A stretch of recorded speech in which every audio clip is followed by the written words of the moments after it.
This episode of the e-commerce playbook is brought to you by Mercury.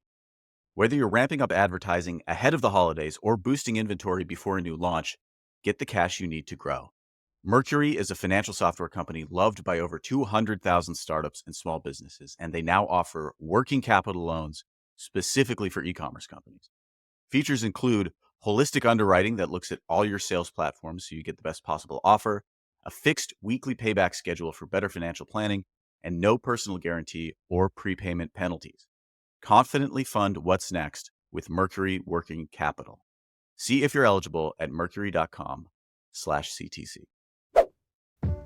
Hey folks, welcome to the e-commerce playbook podcast. I'm your host, Richard Gaffin, Director of Digital Product Strategy here at Common Thread Collective. And I'm joined today, a first-time guest. This is very, very exciting for us at the pod, Mr. Tommy Lamb, who's the Director of Email and SMS here at Common Thread Collective. And he's here to talk with us today about specifically how you want to approach those two channels and your retention channels broadly as we get into this holiday season. So first off, Tommy, what's going on, man?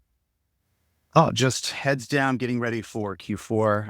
It's the make or break for a lot of our clients, and really excited to review the new features that platforms are offering leading into holiday and how to make that work hardest for your brand.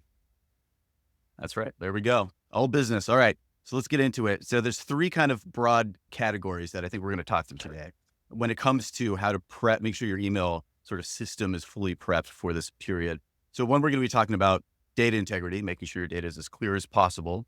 But we're going to be talking about some specific tactics around email, like some little tweaks that you can make that will really sort of grow the opportunity that you have over this period. And then finally, going over maybe some specific features of clients like Klaviyo that you can use to elevate your email game in this season. So Tom, let's kick it off with, kind of before we hit record here, we were talking a bunch about data integrity. So let's talk about that a little bit. Like, what do you need to know and think about when it comes to data clarity over the season? Yeah. When preparing for a big event like Black Friday, Cyber Monday, or any other high volume campaign, one of those most critical areas to focus on is your data strategy and the email tactic that you will use leveraging that data. With advancements in the email marketing platforms like Klaviyo, also powered by AI, a lot more now, you have access to more sophisticated tools that can help you get ahead of the curve. Let's break down some key tactics and features. So one, leverage data segmentation, and not even that, but how actionable is the data that you have on hand?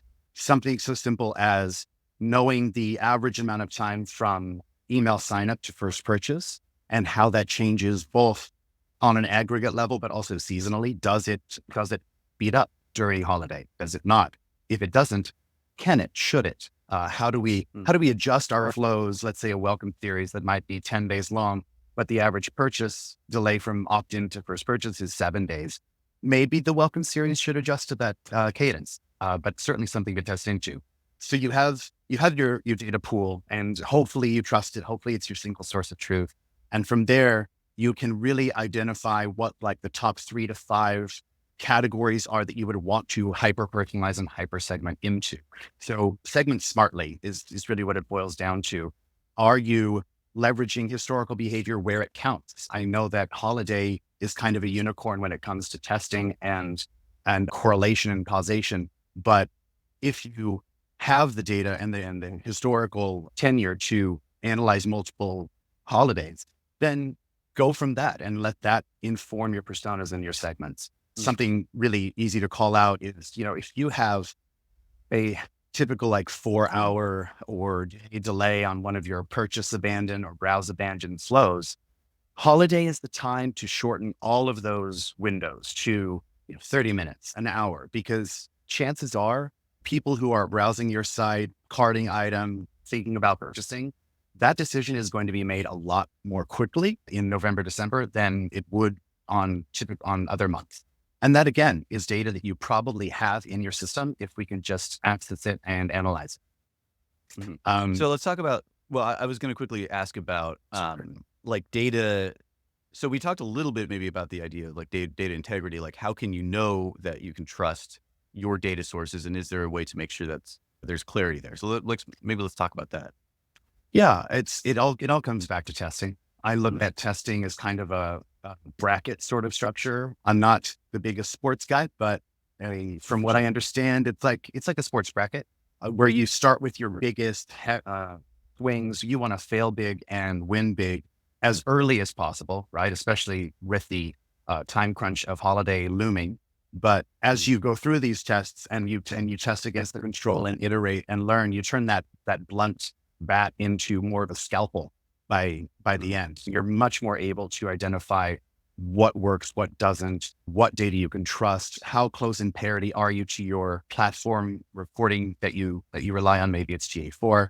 But what we found also in the back end of Klaviyo and the settings, there is a attribution modeling tool that they released recently. And if you're frustrated that Klaviyo inflates revenue numbers compared to GA4 and you just don't know what the truth is or where the multi-touch attribution model should fall, that will help you run a lot of different scenarios without actually pulling the trigger and hopefully get you close to a single source of truth leading into holiday. Gotcha. So let's talk, you had mentioned a little bit, some of the specific data points to look out for. So the one being like, I guess what that would be the average purchase time after first touch or whatever, in terms of your like re-engagement flow and shortening it. But is there anything else along those lines that you should look out for kind of going into the season when it comes to data points?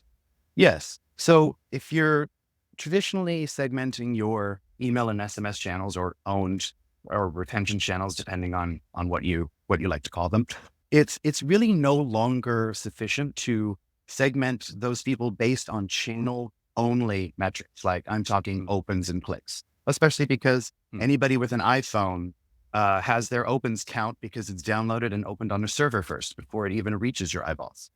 Now, I think that there's a lot of juice to squeeze or even wallflowers to identify by incorporating certain site engagement metrics, like when was the last time they visited your page? When was the last time they purchased? When did they last cart an item? When did they sign up for loyalty program or perhaps even expanded from email to SMS? Those people may not engage with the brand in a traditional 90-day open click perspective, but they are secretly brand advocates and engage with the brand on a regular basis. So identifying them is really essential. If you want to grow your business, but need a partner who really understands your industry, it's time to check out Mercury Working Capital. Mercury is the all-in-one banking and lending solution for e-commerce businesses. In addition to powerful accounts and built-in financial workflows, they now offer working capital loans made with you in mind. Get started at mercury.com/CTC to see if you're eligible for a working capital loan with a fixed weekly repayment schedule, no personal guarantee, and no prepayment penalties. That's mercury.com/CTC. Gotcha.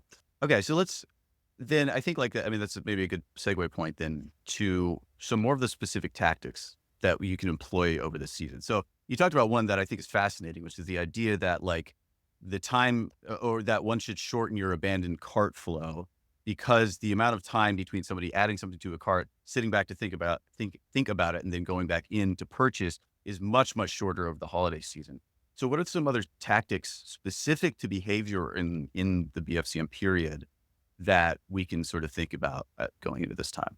I think it's really a miss if you're not leveraging owned channels to better inform your paid side of the house. Because if you need to, reach your customer lookalikes, let's say, and you're not sure if the pink ad or the red ad is going to do better, why not pull out a small sample size of your email customers and ask them, see which one has a higher response rate. This way you have a quote unquote free channel that is helping to maximize your ROAS for otherwise costly channels. On top of that, you have new TikTok integration that many email platforms are rolling out or already have. And let's be honest, that platform is still at an epic growth rate and something that shouldn't be overlooked or ignored. New SMS opt-in features like smart opt-in or single click let you acquire more customers more quickly with less friction and doesn't interrupt that purchase flow that they may already be in because of the high traffic holiday time period. I think another opportunity is low inventory alerts or back in stocks, especially around key, maybe market leaders or even cash cows. Also an opportunity to feature what we call hidden gems. So products that have a high conversion rate when they're seen, except they don't get any marketing dollars to push them.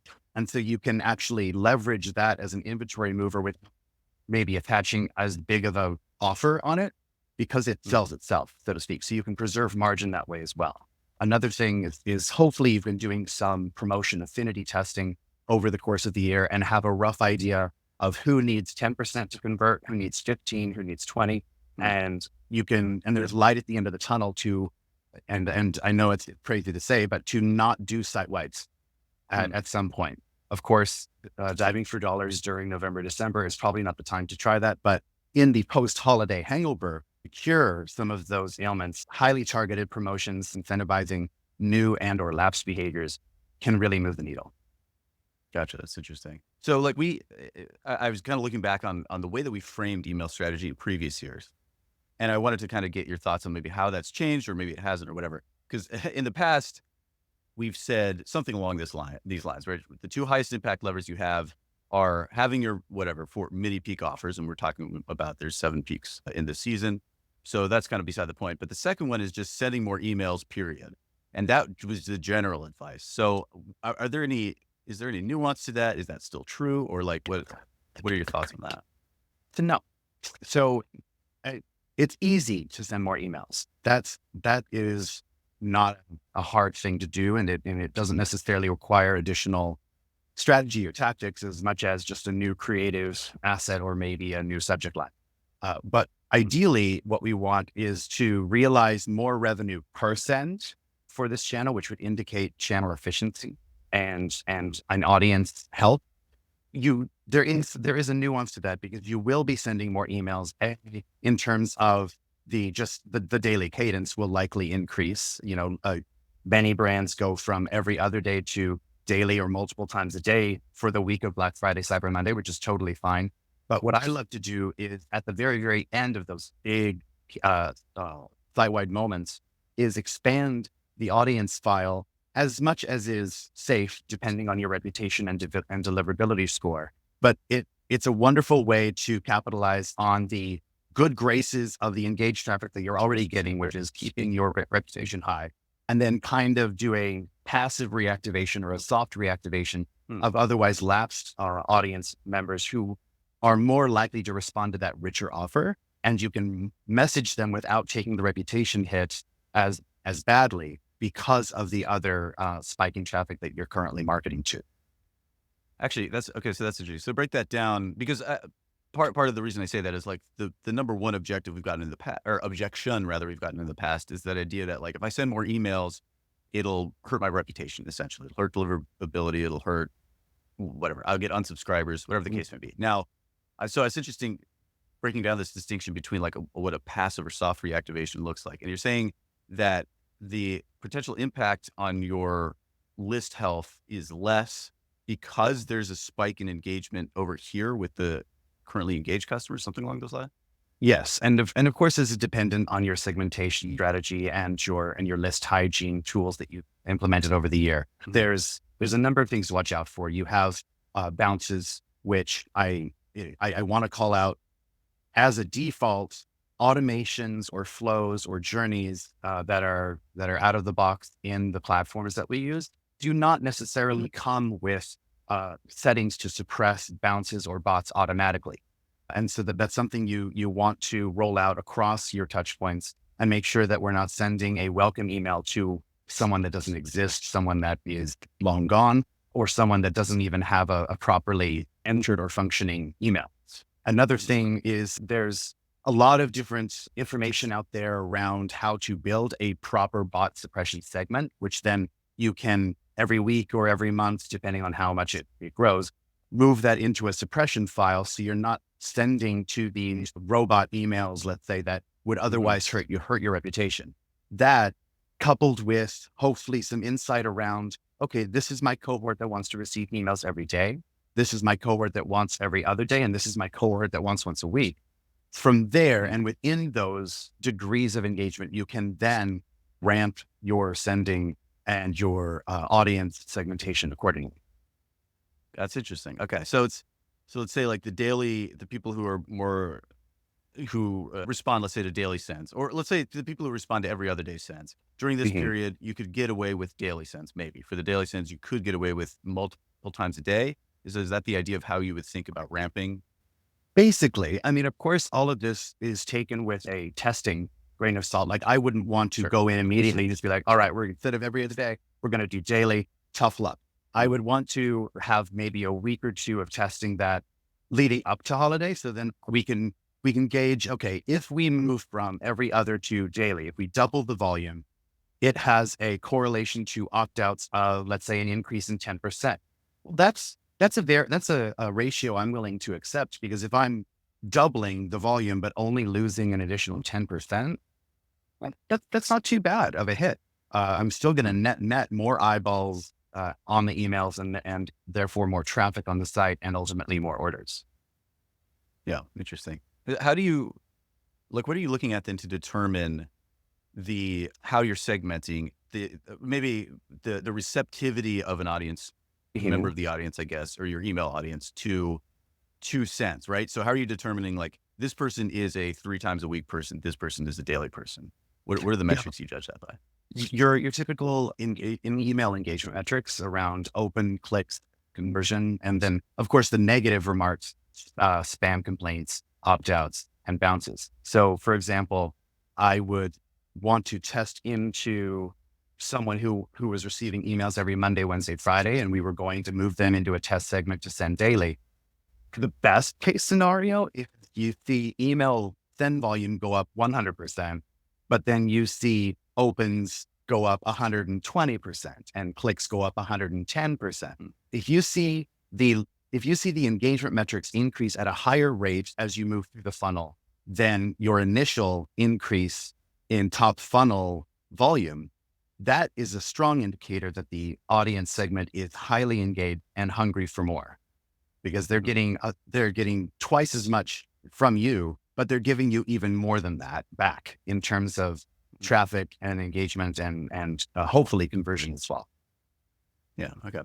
Fascinating. Okay. So in terms of like just staying on this topic of specific tactics, specific changes that broadly speaking are a good idea coming up through the Black Friday season, anything else that you can identify that would be sort of like critical to make sure are in place for Yes. So folks? you have your shortening of the flows in terms of delays. I Mhm. think it's a great opportunity to lean into some of the new AI features in terms of like flows AI. You can literally ask the email platform to build you a flow that doesn't exist for you already. That can be a major needle mover if, depending on the maturity of your program.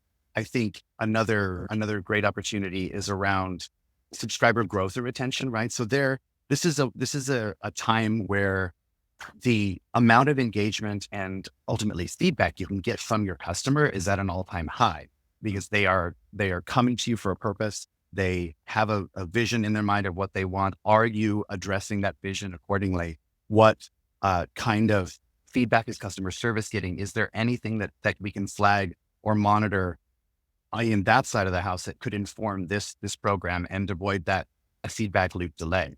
I Mhm. think another really cool thing around pricing typically is not a win to include in an email. I think Mm. if I think back to my 20, yeah, no, yeah, like a couple decades of experience, whenever I ran a test in terms of including price in an email versus not, no price always wins, because I like Mm. to think of emails as kind of a billboard when you're driving down the cyber Mm. highway. If you put too much information on that billboard, A, it can't be read quickly enough, so it loses its Mhm. effectiveness. And B, you don't want to give them so much information they don't have to take the exit and go into the store and check it out.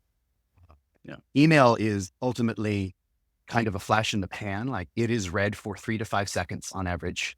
So if you have a very complicated message or multiple messages, I would definitely suggest prioritizing the key points and making it as consumable as possible for the widest audience as possible. Another great opportunity I think is around just preserving margin. Like why not? It can be a year round exercise, not something you have to throw out with the bathwater in Q4. But we have enough data historically to begin to develop cohorts or personas around how much discount will be needed to incentivize whatever action that we're going for. In a perfect world, any sort of public message or site-wide is integrated completely into your loyalty touch points, your flow automations, which, by the way, is an easy update. You just make a global universal asset that you can swap in and out, and it's a one click, and it updates across all of your automated touch points. But you want to have any sort of margin compromising offer, which would be, a deep discount for holiday. You need to be able to match that impact on your bottom line with enough volume to offset it. So it's funny when you see a brand or if you're on agency, a client that has a really great, compelling holiday offer, but they don't want to be too loud about it. Well, it's definitely not going to work as hard for them as it could, because they're not going to move the amount of volume to compensate for the margin impact.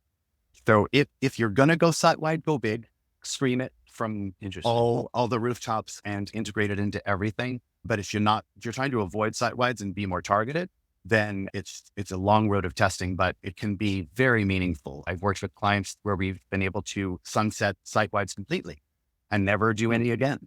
Other clients, we've been able to step away from like 30% and focus more on 25 and 20, and it moved just as much incremental revenue as the larger site-wide. Another point with that, in terms of timing, 11-day promos probably will not work as hard for you as a 5 promo. Of course, it depends on the brand and the industry, but it's hard to maintain newness and freshness and engagement when you have something going on for 2 weeks. Like, I don't know about you, but we're all consumers, and I can't begin to think of ways to make that as compelling as this weekend only, or, 48 hours. And what's great about that is typically we see 5 days bringing in as much incremental revenue as a 10-day promo. But what's cool is that from the customer perspective, it makes the brand more premium, because now there are fewer days on promo. If you're a brand that is a reseller of other brands, it makes your partnerships happy, because now you're discounting their brand less and they get to preserve their brand image. And it gives you a whole other level of variety and levers to pull in terms of, okay, Tuesday, Wednesday, Thursday, this will be an online only offer. Friday, Saturday, Sunday, this will be an omni-channel offer because people have time to go into store.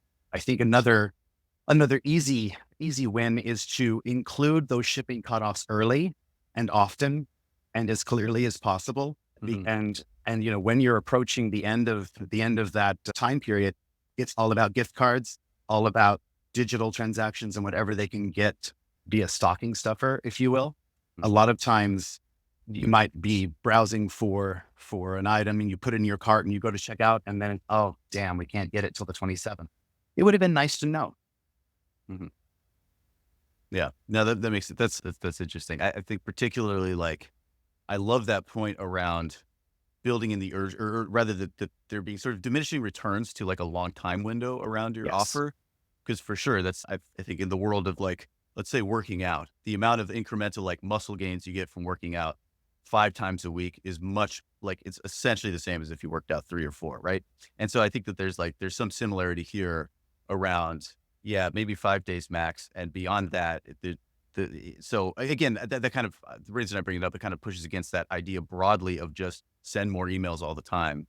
It's just about how you kind of think about the windows in which you send them, and just making sure that you're sort of tracking what the returns are going to be on those specific windows, I guess. It's interesting.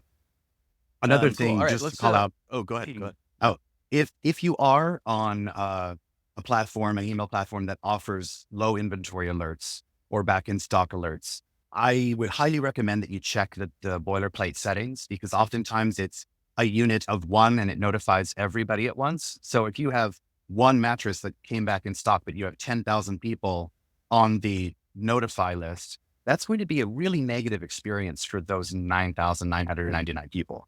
You adjust it to, let's say, 10 units, and then you notify 5 customers every hour. That's going to be a much better experience for everybody all around. You'll still sell through the product, but the people that receive a back in stock message will not feel duped. Yeah. Interesting. Okay, cool. I think, I mean, that covers a lot of bases. This is all good stuff. I think, like, let's segue real quick then into, because you've already alluded to it throughout kind of some of the tactics you've been giving, Mm. which is the various like new tools that you can use in some of these platforms. So you mentioned like, let's say AI support in Klaviyo, some of the, like, the data functionality that you get from Klaviyo, but like what other tools should you be looking out for as you think about this period? Yeah, there's just an ever evolving list of bells and whistles and tools to try. Like you can have AI build new segments for you that perhaps would have taken someone who's certified in audience segmentation a day to build. You can just conversationally type what you're looking for, and it will give you a rough draft of it, and you can of course tweak and massage as needed. But another component is additional behavioral tracking that Shopify offers as an integration to a lot of email platforms. Klaviyo is one of them. I want to caveat, you will click save in the integration settings between Klaviyo and Shopify, for example. But until you go into that setting and click, like, I forget what it is, confirm, or that actual tracking won't be turned on yet.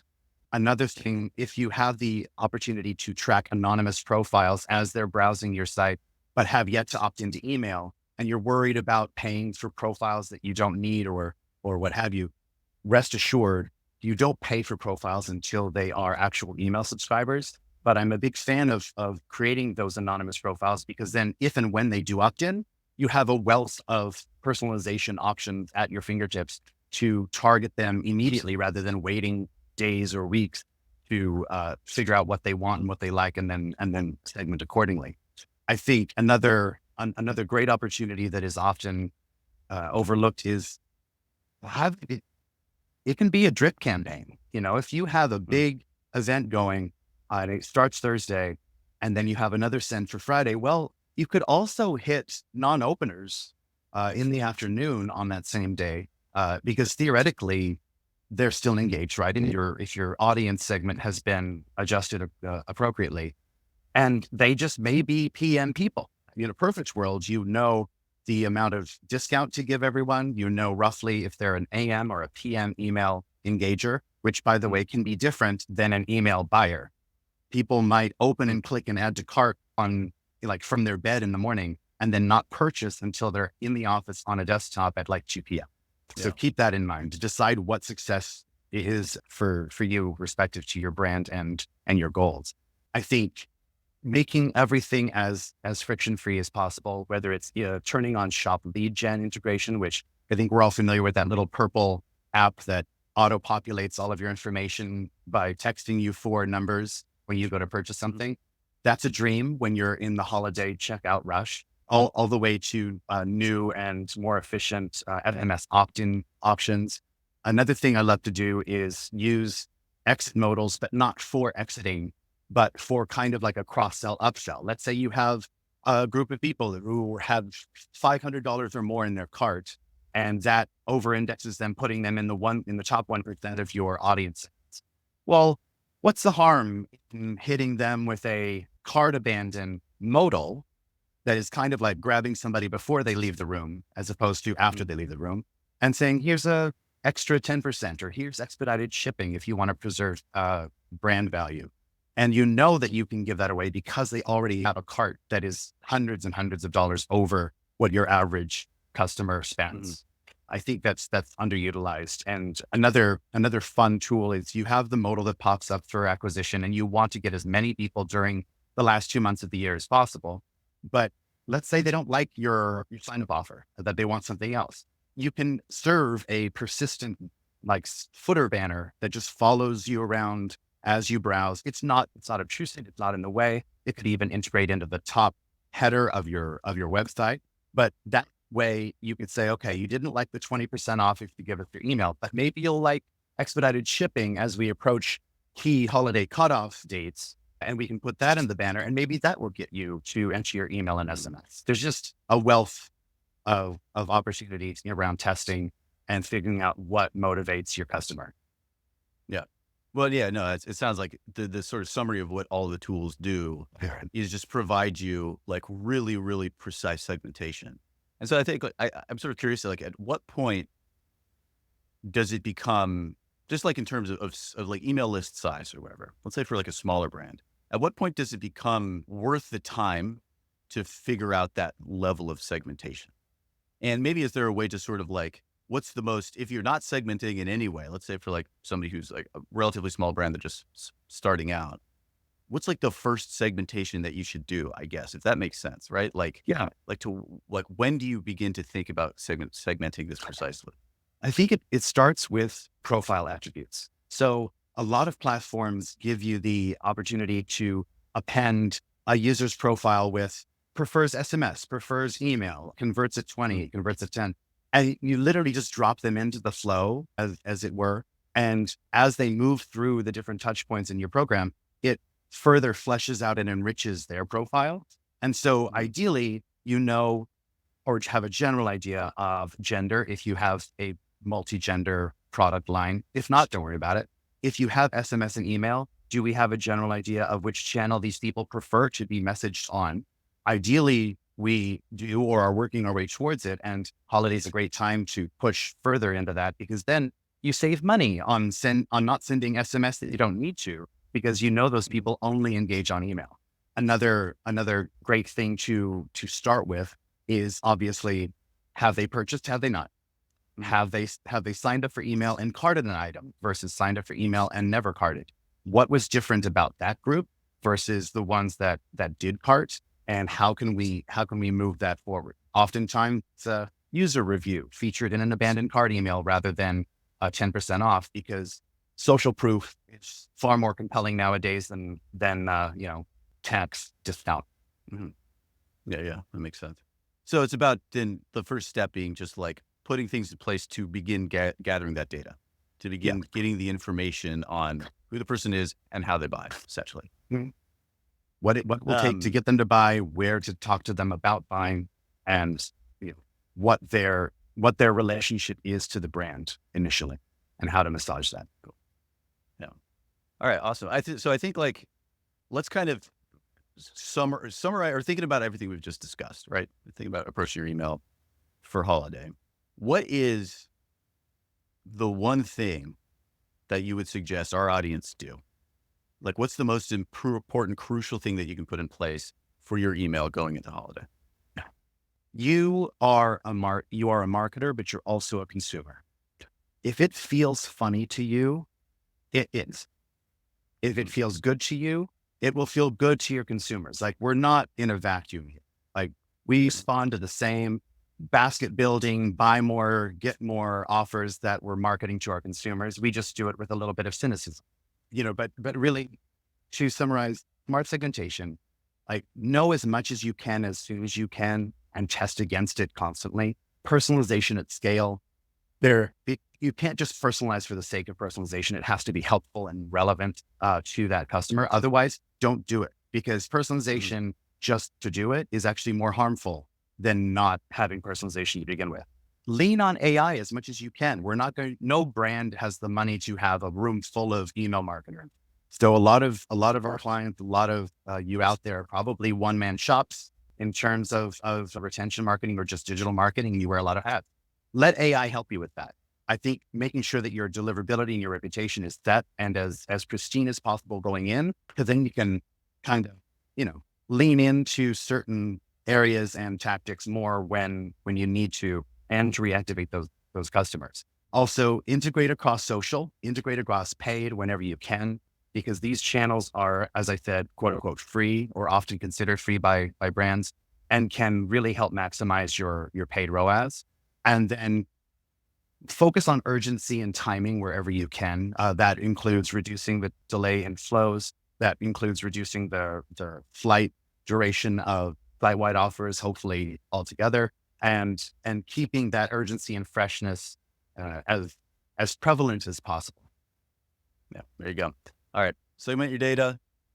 Make sure that you include urgency. And what if there was a third point? How would you summarize it? Personalization at scale. Personalization at scale. That's right. Okay, perfect. All right. So those three things, those are the big takeaways. I think that'll do it for us for this week. That was a wealth of information, Tommy. Super appreciate it. And if you guys want the mind of Tommy on your business, you know where to find us. It's commonthreadco.com. Hit the hire us button, drop a note. we would love to talk to you more about executing your holiday strategy for you. All right, folks, that'll do it for us. We'll see you all next week. Take care. Thank you.